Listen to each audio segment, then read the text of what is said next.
Have you ever been sitting at your desk, sipping your morning coffee, and suddenly felt like the entire office building was collapsing right on top of you? I'm not talking about a geological earthquake. I'm talking about a workplace earthquake.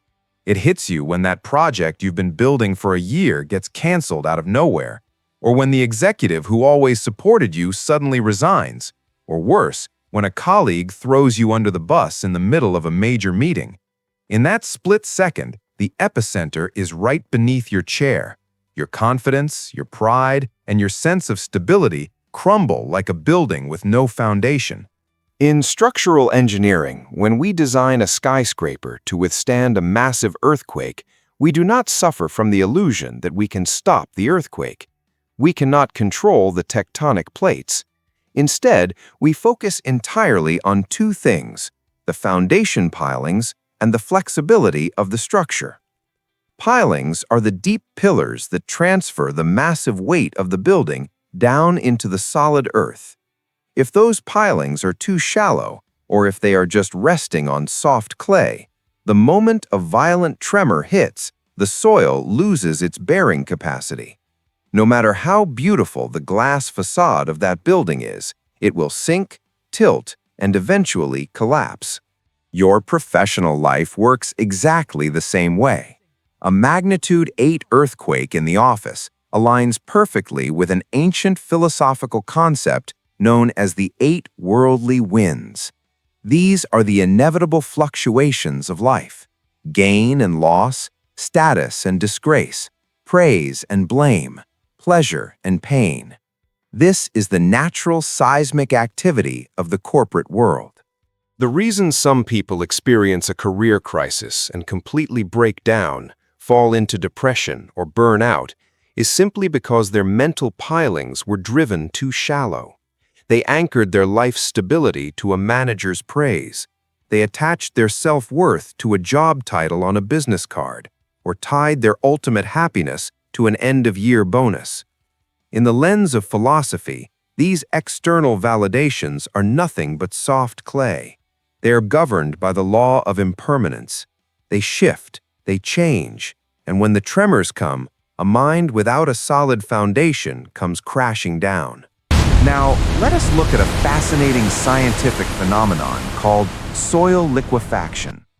This usually happens during a severe earthquake.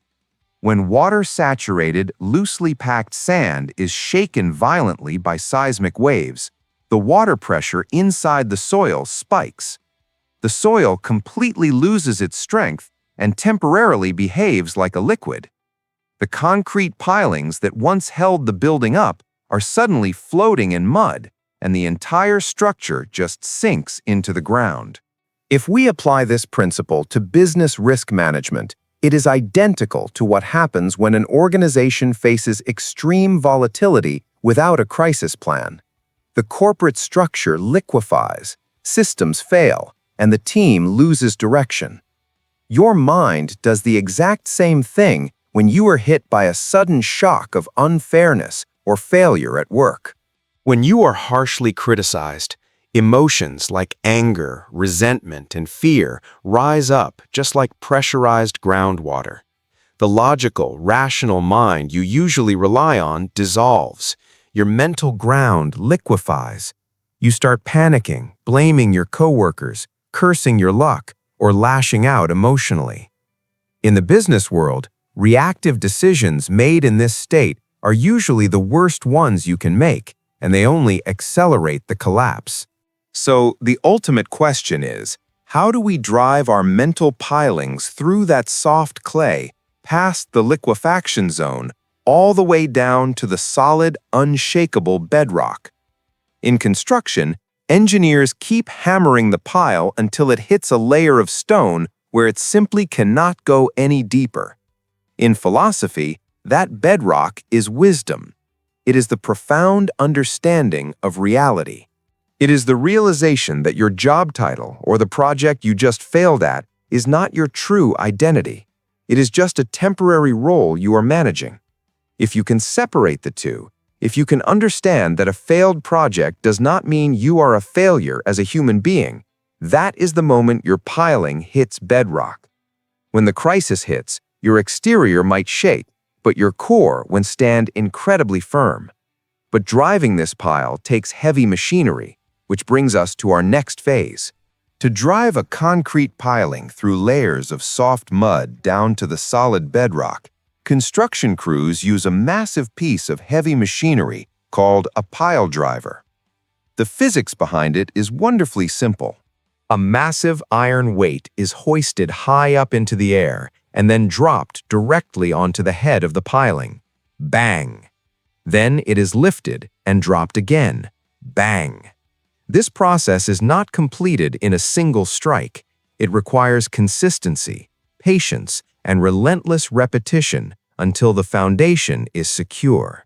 If we look at this through the lens of an MBA program, this is the core principle of continuous improvement, or the plan, do, check, act cycle. The most brilliant corporate leaders do not wait for a catastrophic loss to fix their systems. They constantly monitor their operations. They listen to feedback, identify weak points, and make small, continuous adjustments to strengthen the company. Your mind requires the exact same machinery when dealing with workplace trauma. In the realm of mindfulness, that massive, powerful iron weight is your awareness. Let us say you are facing a crisis. A client is screaming at you in a meeting, or a colleague is actively trying to sabotage you. Your survival instinct will scream at you to fight back with anger or freeze in panic. That is the moment your mental soil is turning to liquid. But instead of reacting, what if you hoist up that heavy iron weight of awareness and drop it straight down onto your present moment? You simply acknowledge, I am feeling angry right now. I am feeling terrified right now. Recognizing your own emotion in that split second is the equivalent of driving that pile 1 meter deeper. Every time you pause before sending an aggressive email, every time you choose to look at a problem with logic instead of ego, you are operating that pile driver. You are pushing past the soft clay of your own attachments and anchoring yourself into the bedrock of wisdom. There are no shortcuts here. It requires daily practice, but the result is a psychological foundation that practically nothing can destroy. Once we have driven our pilings deep into the bedrock, an interesting question arises. Is our skyscraper now 100% safe from earthquakes? The answer is no. In modern structural engineering, designing a building to survive a disaster does not mean making it as stiff and rigid as possible. Actually, it is the exact opposite. If a skyscraper is too rigid, the kinetic energy from a massive earthquake will cause immense internal stress. The concrete will crack, the steel will snap, and the building will break in half. To survive, modern megastructures use tuned mass dampers and flexible joints. They are designed to sway and bend gracefully with the wind and the seismic waves, absorbing the shock without the main structure taking any fatal damage. In the corporate world, we call this agile methodology and organizational resilience. When a company faces a market disruption, a variable they cannot control, the original business plan might have to be thrown out the window. The companies that survive long-term are not the ones stubbornly sticking to an outdated strategy. They are the ones with the flexibility to pivot, to fail fast, learn, and adapt. In Eastern philosophy, this concept of absorbing shock is called equanimity. Many people misunderstand equanimity as being apathetic, lazy, or simply not caring about your job. That is completely wrong. True equanimity in the workplace means doing your absolute best. You plan meticulously, you work hard, and you manage your risks. But simultaneously, your mind is entirely flexible and prepared to accept whatever the outcome is. If that project you worked on for 6 months gets rejected by the board, instead of breaking down in resentment, you simply let your mind sway with the tremor. You accept the reality of the situation, extract the data and the lessons from the failure, and you realign yourself. You bend, but you do not break. You allow the shock wave of disappointment to pass through you, rather than letting it shatter your foundation. My friends, as we reach the end of this episode, the blueprint is clear. Earthquakes in the workplace are absolutely unavoidable. As long as you are working in a complex economy, interacting with human beings who have their own unpredictable variables, the tectonic plates will shift. There will be days when you are the superstar of the company, and days when you feel invisible. There will be moments of high praise and moments of crushing critique. This is simply the reality of the professional world. The algorithm of karma, the law of cause and effect, is very straightforward here. If you build a fragile psychological structure, outsourcing your happiness to your boss's mood and your stability to your job title, you will eventually collapse when the ground shakes.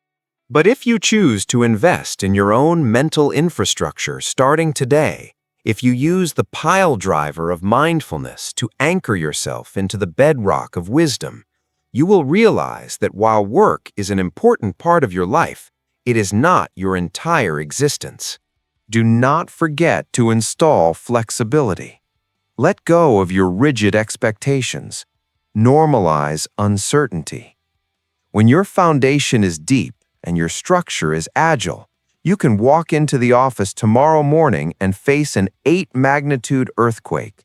Policies might change overnight, or you might even lose your job.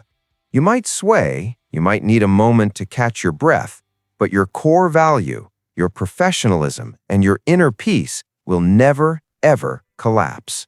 Your career is simply a stress test for your internal architecture.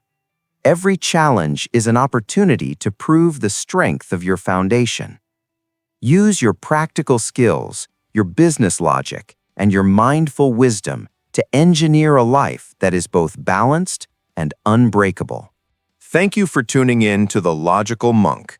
If you found value in today's architectural blueprint for the mind, please share this episode with a colleague who might be navigating their own tremors right now. Until next time, stay grounded, stay flexible, and stay logical.